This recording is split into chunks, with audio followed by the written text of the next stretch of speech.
आने चाहिए जो आपकी स्लाइड्स में ऐड है, एटलीस्ट इतने तो आपको पता होने चाहिए कि ग्लाइकोजन को डिटेक्ट करना है। आपके पास लेट्स सपोज लिवर का कोई टिश्यू आया है, अब हम चेक करना चाह रहे हैं उसमें ग्लाइकोजन एक्यूमुलेट हुई हुई है या नहीं हुई, तो उसको देखने के लिए गोश्त के टुकड़े को तो नहीं माइक्रोस्कोप में रख देंगे और नजर आ जाएगा, नहीं आएगा ना, कलर्ड चाहिए। माइक्रोस्कोप में कंट्रास्ट कलर होंगे कि एक ब्लू है या एक ब्लैक है, न्यूक्लियस रेड है या बैकग्राउंड ब्लू है, इस तरह से हमें पता चलेगा कि अच्छा इस कलर में न्यूक्लियस होता है तो न्यूक्लियस है, इस कलर में ग्लाइकोजन होती है तो है। मतलब हमें डिफरेंट कलर्स चाहिए होते हैं, वो हमारी माइक्रोस्कोपी को अच्छा कर देते हैं। ब्लैक एंड व्हाइट या खाली रेड कलर के गोश्त के टुकड़े से माइक्रोस्कोपी नहीं हो सकती, इसलिए इन स्टेन्स का पर्पस होता है कि इफेक्टिव बना देते हैं माइक्रोस्कोपी के लिए। तो ग्लाइकोजन पैस के साथ रिलेट करती है, पैस स्टेन इस्तेमाल करके हम ग्लाइकोजन को पकड़ सकते हैं कि हाँ इस जगह पे टिश्यू में ग्लाइकोजन मौजूद है। ऐसे ही लिपिड्स की डिटेक्शन के लिए हम सुडान ब्लैक या ऑयल रेड यूज कर सकते हैं। अमाइलोइडोसिस को डायग्नोज करने के लिए हम कोंगो रेड स्टेन यूज कर सकते हैं, और हिमोसिड्रिन के लिए हम पर्ल स्टेन या प्रूशियन ब्लू स्टेन यूज कर सकते हैं, और मेलानिन के लिए मेसन फोंटाना यूज कर सकते हैं। ठीक है, तो मैंने यहाँ पे मेलानिन के लिए मिथाइलिन ब्लू लिखा है, ये टोटली गलत चीज है। हम मेलानिन को डिटेक्ट नहीं कर सकते मिथाइलिन ब्लू से। ठीक हो गया, तो ये हमारे पास मेजर मेजर स्टेन्स थे। और एक होता है हमारे पास H and E staining, haematoxylin and eosin staining, वो हमारी रूटीन स्टेनिंग होती है। आपको कोई पूछे ना रूटीन स्टेनिंग कौन सी होती है जो हम रूटीन में करते हैं, ये तो सारे स्पेशल स्टेन्स हैं, ये रिक्वेस्ट आने पे किए जाते हैं। लाइक मैंने आपको कहा है कि मुझे ग्लाइकोजन ही चाहिए, टिश्यू में है या नहीं ये पता लगवाना है, तो फिर आप तब पैस लगाएंगे अपने टिश्यू पे। ठीक है, मैं आपसे कहूँ मुझे अमाइलोइडोसिस का पेशेंट सस्पेक्ट हो रहा है, मुझे अपने शक को दूर करना है माइलोइड है या नहीं इसमें माइलोइड प्रोटीन, फिर आप कोंगो रेड लगाएंगे। लेकिन जो एच एंड ई स्टेनिंग होती है उसको हम रूटीन स्टेनिंग कहते हैं, इयोसिन एंड हिमाटॉक्सिलिन स्टेनिंग, एक साइटोप्लाज्म को स्टेन करने के लिए और एक न्यूक्लियस को स्टेन करने के लिए। तो वो हमारी रूटीन में यूज होने वाली है, वो स्पेशल नहीं है, वो हम हर एक उस पे ही अप्लाई कर देते हैं।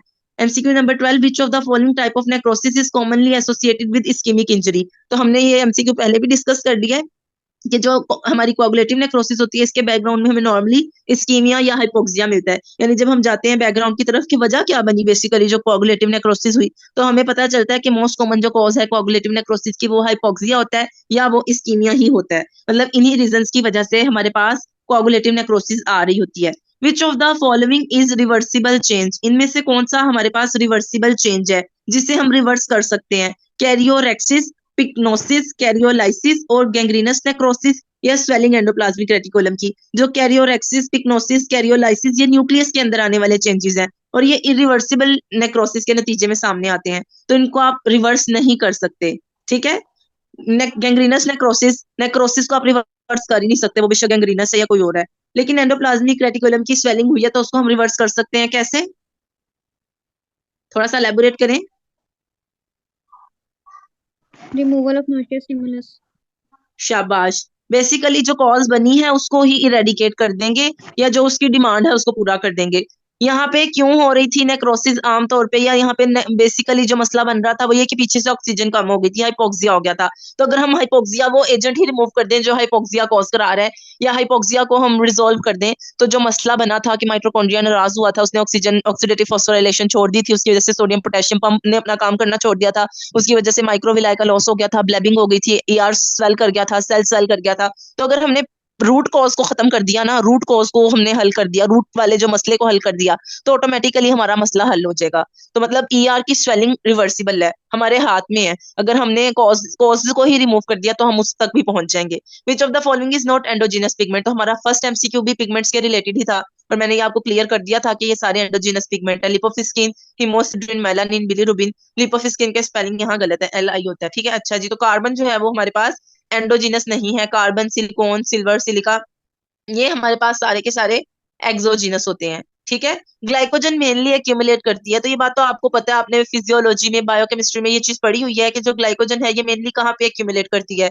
ब्रेन सेल्स में, प्लाज्मा सेल्स में, या कार्डियक सेल्स में, या हेपेटोसाइट्स में। तो लिवर सेल्स जो होते हैं इनमें ग्लाइकोजन, इसीलिए मैंने देखे ना अभी आपको वैसी जनरल एग्जांपल दी, तो मैंने आपसे पूछा कि अगर मेरे पास कोई लिवर का टिश्यू लाया तो वो मुझे कह रहा है कि इस पे स्टेन कर दें, तो उसमें हम आमतौर पे ग्लाइकोजन ही देखना चाह रहे होते हैं, तो हम उस पे कौन सी पैस की स्टेनिंग कर देंगे? तो मतलब मैंने भी रैंडम एग्जांपल दी देख, लेकिन दी लीवर की ही थी, तो इसका मतलब लीवर में ग्लाइकोजन एक्यूमुलेट हो रही होती है।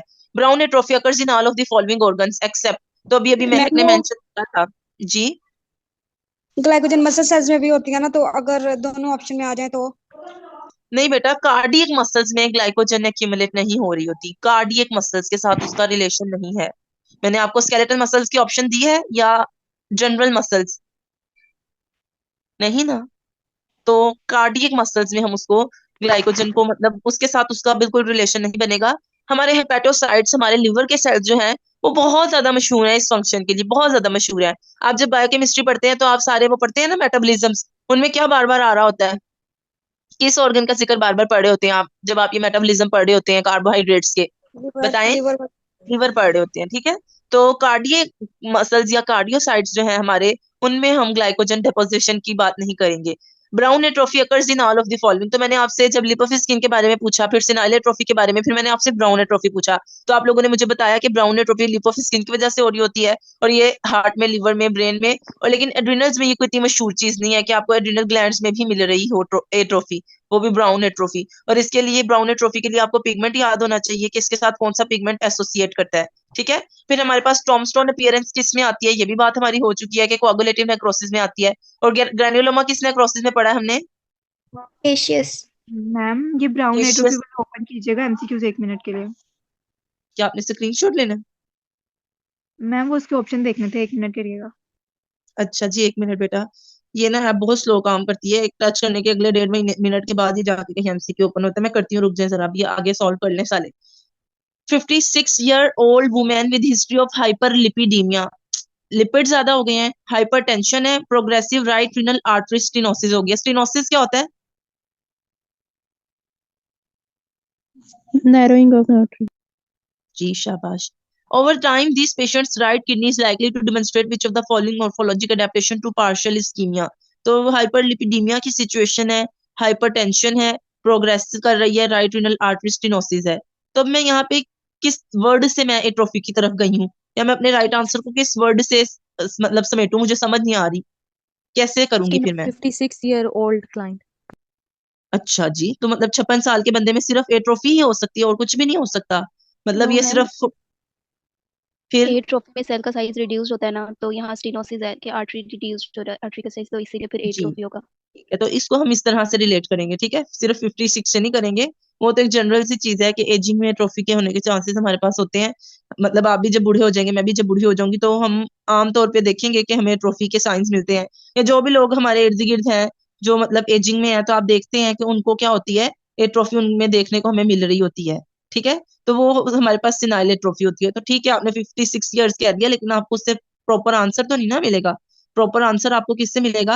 अपने हॉलमार्क वर्ड से। अच्छा जी, वियर एंड टियर पिगमेंट हम लिपोफिल स्किन को कहते हैं। उसके अलावा मैंने आपको 4 बातें बताई हैं जो आपने लिपोफिल स्किन के बारे में याद रखनी है। कौन कौन सी? 19th एमसीक्यू कर रहे हैं हम सॉल्व। लिपोफिल स्किन के बारे में क्या याद रखना है स्टूडेंट्स हमने, अगर एमसीक्यू आ जाए? एक तो ये वियर और टियर पिगमेंट है, और ब्राउन पिगमेंट है, अच्छा जी, और? Brown repair atrophy. करवाता है, रिएक्टिव ऑक्सीजन स्पीशीज करवाता है, ब्राउन एट्रोफी। जी ठीक है, शाबाश। उसके बाद पोस्ट मेनोपोजल जो स्मॉल यूट्रस होता है, ये भी हमें ब्राउन बहुत एट्रोफी करवाता जी ठीक है। तो हमें 20th एमसीक्यू का भी आंसर फॉरन फॉरन स्टेटमेंट से ही पता चल जाता है। मोस्ट कॉमन कॉज जो होती है हमारे पास स्टीटोसिस की, स्टीटोसिस क्या होता है? स्टीटोसिस क्या होता है स्टूडेंट्स? मैम क्या पूछ रही हैं? मैम फैटी एसिड की स्टीटोसिस कहाँ पे? है, fat accumulation in tissue. In tissue, किसी भी टिश्यू में, मेरे हाथ के टिश्यू में फैट एक्यूमुलेट हो गया तो स्टीटोसिस हो गई है। कहाँ पे फैट एक्यूमुलेट होगा तो स्पेसिफिकली स्टीटोसिस कहूंगी? ये तो गलत कॉन्सेप्ट है ना, कहीं भी फैट एक्यूमुलेट हो जाए। फैटी लीवर को स्टीटोसिस। मैम लिवर के अंदर। लिवर में। जी जी, ठीक है, शाबाश। तो जो मोस्ट कॉमन कॉज हमने स्टीटोसिस की देखी है, एनोक्सिया या टॉक्सिन्स या ओबेसिटी या अल्कोहल अब्यूज। तो सबसे ज्यादा जो कॉमन कॉज है स्टीटोसिस के होने की, फैटी लिवर के होने की, वो अल्कोहल अब्यूज है। जो लोग बहुत ज्यादा अल्कोहल यूज करते हैं उनको फैटी लिवर के मसले हो जाते हैं, उनको लिवर सिरोसिस भी होने के चांसेस बढ़ जाते हैं, उनको लिवर डैमेज होने के चांसेस बढ़ जाते हैं, यानी उनका जिगर जो है वो खराब हो जाता है। 22 एमसीक्यू हमारे सेकंड एमसीक्यू के साथ रिलेट करते हैं। वहां मैंने आपको एंटी एपोप्टोटिक पूछा था और आपने जवाब में BCL2 बताया था। यहाँ मैंने आपको प्रो एपोप्टोटिक पूछा है, तो यहाँ मुझे साइटोक्रोम सी बता रहे हैं। साइटोक्रोम सी जो है वो क्या करता है? एपोप्टोसिस को प्रमोट करा रहा होता है। उसके अलावा मैंने आपको कुछ जीन्स मेंशन किए थे जो एपोप्टोसिस को प्रमोट कराते हैं। मुझे उनमें से किसी का नाम बता सकते हैं आप? वो स्टूडेंट्स को मुश्किल नाम लगते हैं इसलिए स्टूडेंट्स भूल जाते हैं। आप कोई बताना चाहें? जी, बैग्स और TP53। नोक्सा, BTS ठीक है चलें बीट जी, ठीक हो गया, वेरी गुड वेरी गुड। अच्छा जी, which of the following is not antioxidants? Antioxidants जो होते हैं वो एंटी एजिंग्स होते हैं, एजिंग के साइन को रिमूव करते हैं, आपको फ्रेश रखते हैं। जो फ्री रेडिकल्स होते हैं उनको खा जाते हैं, यानी एज ए स्कैवेंजर्स काम करते हैं। हम बेसिकली बूढ़े दिखना शुरू होते हैं, हमें एजिंग शो होती है फ्री रेडिकल्स की वजह से, एक सेंस में कह लें तो ये एंटीऑक्सीडेंट्स फ्री रेडिकल्स को ही खा जाते हैं। जब इनको ही खा जाते हैं तो हम फ्रेश फ्रेश हो जाते हैं। तो एंटीऑक्सीडेंट्स में हमने कुछ विटामिन पढ़े थे और कुछ A, E. एंजाइम्स पढ़े थे जी। तो मैं आपको वो भी दिखा देती हूँ कि हमने कौन से एंजाइम्स पढ़े थे और उसके अलावा हमने कौन से वाले एंटीऑक्सीडेंट्स पढ़े थे जो एंजाइम्स नहीं थे। तो हमने दो तरह की चीजों को कैटेगराइज किया था इसके लिए। कुछ हमारे पास एंजाइम्स हैं, विटामिन है, कुछ जो है वो नहीं है। तो एक मिनट मुझे शो करा लेने थे ताकि आपको अच्छे से समझ आ जाए उसकी एंटीऑक्सीडेंट्स की। ये हमारे पास एंटीऑक्सीडेंट्स में एंजाइमेटिक और नॉन एंजाइमेटिक है। तो एंजाइमेटिक में हमारे पास super oxide dismutase, catalase, glutathione peroxidase आ जाता है। और मैंने आपको सिर्फ ऑक्सीडेज की ऑप्शन भी दिया, तो वो जो सिर्फ ऑक्सीडेज था वो उसकी राइट आंसर थी, यानी कि वो एंटीऑक्सीडेंट नहीं है। उसके अलावा नॉन एंजाइमेटिक में हमारे पास विटामिन ई आ जाता है, सिस्टीन आ जाता है, ग्लूटाथायोन आ जाता है, हमारी सीरम प्रोटीन्स आ जाती हैं जो क्या कर सकती हैं, एंटीऑक्सीडेंट के तौर पे काम कर सकती है। और एंटीऑक्सीडेंट था क्या, क्या कहा था हमने एंटीऑक्सीडेंट को? अगर हम इसकी डेफिनेशन रिवाइज करें कि किस चीज को हम एंटीऑक्सीडेंट्स कह रहे होते हैं, हर वो चीज जो क्या करे, फ्री रेडिकल इंजरी को करती है। खत्म कर दे जी, वो कहलाती है हमारे पास क्या, एंटीऑक्सीडेंट्स। ठीक है, अगर हम इसको यहाँ से डेफिनेशन को जरा गो थ्रू करें, एंटीऑक्सीडेंट्स में act by inhibiting the generation of free radicals और scavenging the already present free radicals. This may be divided into enzymatic and non enzymatic. ठीक है, तो ये हमने नो जो एंटीऑक्सीडेंट नहीं है यहाँ वो चूज करना था और हमने वो भी रिवाइज कर लिया। अच्छा जी, यहाँ पे आपको न्यूक्लियर चेंजेस में होने वाले सीक्वेंस के साथ चेंजेस का पता लगाना है। पहले मुझे बताएं पिक्नोसिस क्या होता है, कैरियोरेक्सिस क्या होता है और कैरियोलाइसिस क्या होता है? पिक्नोसिस न्यूक्लियस का श्रिंक कर जाना। और कैरियोरेक्सिस न्यूक्लियस की फ्रेगमेंटेशन हो जाना। और फेड आउट होना कैरियोलाइसिस? न्यूक्लियस का। न्यूक्लियस की न्यूक्लियस का डिसॉल्व साइटोप्लाज्म हो का जाना, फेड हो जाना। जी ठीक है, तो यही सीक्वेंस था हमारा जो मैंने आपसे ऑप्शन रीड करवाई है। उसी सीक्वेंस में हमारे पास न्यूक्लियस में ये चेंजेस आते हैं सीक्वेंस वाइज तरतीब के साथ। ठीक है, फिर हमारे पास एक टॉपिक आता है पैथो में कैल्सिफिकेशन। तो कैल्सिफिकेशन की दो टाइप्स होती है, मेटास्टेटिक और डिस्ट्रोफिक। हमने डिस्ट्रोफिक को 3D से याद रखा था। 3D स्टैंड्स फॉर, हमने खुद से ही एक जुगाड़ लगाया था ना 3D को याद रखने के लिए। क्या था 3D? D for dystrophic and other 2D stands for? Death and D for जी बोले, D फॉर डिसफंक्शनल। ठीक है, Dysfunctional, डिस जी dead ठीक and है dystrophic. जी। तो डेड जो हमारे पास डिस्ट्रोफिक कैल्सिफिकेशन थी उसको हमने यूं कहा था कि उसमें वो जिस जगह पे भी आपके ऑर्गन में होगी, टिश्यू में, वो डिसफंक्शनल हो जाएगा और वो डेड हो जाएगा। ये थी डिस्ट्रोफिक कैल्सिफिकेशन। ठीक है, तो डिस्ट्रोफिक कैल्सिफिकेशन में हमें ये मसले होते हैं। और मेटास्टेटिक कैल्सिफिकेशन में ऑर्गन डेड नहीं होता, ना ही डिसफंक्शनल होता, होता फ्रेश ही है, सही है। लेकिन उसमें मसला क्या होता है फिर, कैल्शियम के जो लेवल्स हैं वो डिस्टर्ब हो जाते हैं। डिस्ट्रोफिक कैल्सिफिकेशन में दो मसले होते हैं, डेड और डिसफंक्शनल। लेकिन जो कैल्शियम है उसके लेवल्स नॉर्मल ही रहते हैं। अगर हम कह रहे हैं कि नॉर्मल लेवल 10 है तो 10 ही रहते हैं। लेकिन मेटास्टेटिक में कैल्शियम ज्यादा हो जाता है, हाइपर कैल्सीमिया हो जाता है। तो अब आपको मैंने यहाँ कहा है कि कौन सी मेटास्टेटिक की एग्जांपल नहीं है। हाइपर पैराथायरॉइडिज्म में भी कैल्शियम ज्यादा हो जाता है। विटामिन डी इंटॉक्सिकेशन में भी मेटास्टेटिक ट्यूमर्स जो होते हैं बोन्स के, पेजेट्स डिजीजेस वगैरह, मल्टीपल माइलोमा और रोमैटिक हार्ट डिजीज, तो इन सब में तो होता है। लेकिन जो रोमैटिक हार्ट डिजीज है इसमें नहीं होता। ये डिस्ट्रोफिक कैल्सिफिकेशन की एग्जांपल है। अच्छा जी, अभी हमारे पास एक ऑप्शन आई, कौन सी आई ऑप्शन, क्या पूछने लगी थी मैं भूल ही गई हूँ। मैं आपसे पूछने लगी थी कि अभी आपके पास आया मल्टीपल माइलोमा। तो मैंने आपको मल्टीपल माइलोमा को याद रखने के लिए एक निमोनिक बताया था कि ये 4 प्रेजेंटेशंस आपने याद रखनी है पेशेंट की। क्रैब्स। याद है आपको? क्रैब्स, शाबाश। CRAB स्टैंड्स फॉर, C मतलब हाइपरकैल्सीमिया, A मतलब एनीमिया, B मतलब बोन लेजेंस। ठीक है, तो R मतलब रीनल डैमेज। मल्टीपल माइलोमा के मरीज में ये 4 मसले हमेशा होते हैं। आपको मल्टीपल माइलोमा में और कुछ नहीं समझ आता, आपने ये 4 बातें लाजमी लिखनी है। ठीक है, 43-year-old man presents with scaly erythematous lesion and on dorsal surface of his left hand. जब हमने स्किन बायोप्सी की उसमें हमने एटिपिकल केराटिनोसाइट्स मिले जो कि पूरी एपिडर्मिस पे मौजूद है। अब आपने बताना है कौन सी प्रोटीन है जो प्रोग्राम्ड सेल डेथ में वो हेल्प कर रही है। तो अभी मैंने आपको पूछा था ऊपर MCQ में कि एपोप्टोसिस को प्रोमोट कौन करा रहा होता है, तो प्रोमोटर कौन सा पढ़ा था आपने? जी, अभी हम एक MCQ करके आए ना, MCQ नंबर 22। यहाँ पे उसकी स्किन जो है, स्किन कार्सिनोमा हो रहा है बेसिकली साइटोक्रोम जी। तो C। यहाँ पे आपने साइटोक्रोम C पढ़ी हुई बात को ही अप्लाई करना था, लेकिन इस मर्तबा अंदाज थोड़ा अलग था। तो आपने देखना था कि उसको केराटिनोसाइट्स बेसिकली उसके डैमेज हो रहे हैं और वो बढ़ रहा है मजीद, जो मतलब डेथ है, प्रोग्राम्ड सेल डेथ जो है वो मजीद प्रोमोट हो रही है। तो कोई ना कोई एग्रावेटिंग फैक्टर है जो इसको मजीद बढ़ा रहा है। तो वो हमारे पास साइटोक्रोम सी या TP53 या नॉक्सा, यही सारे जीन्स हैं जो प्रमोट कराते हैं। Regarding fatty change which statement is incorrect, it may result from protein malnutrition, हाँ जी हो सकता है, एनोक्सिया की वजह से हो सकता है, डायबिटीज की वजह से हो सकता है।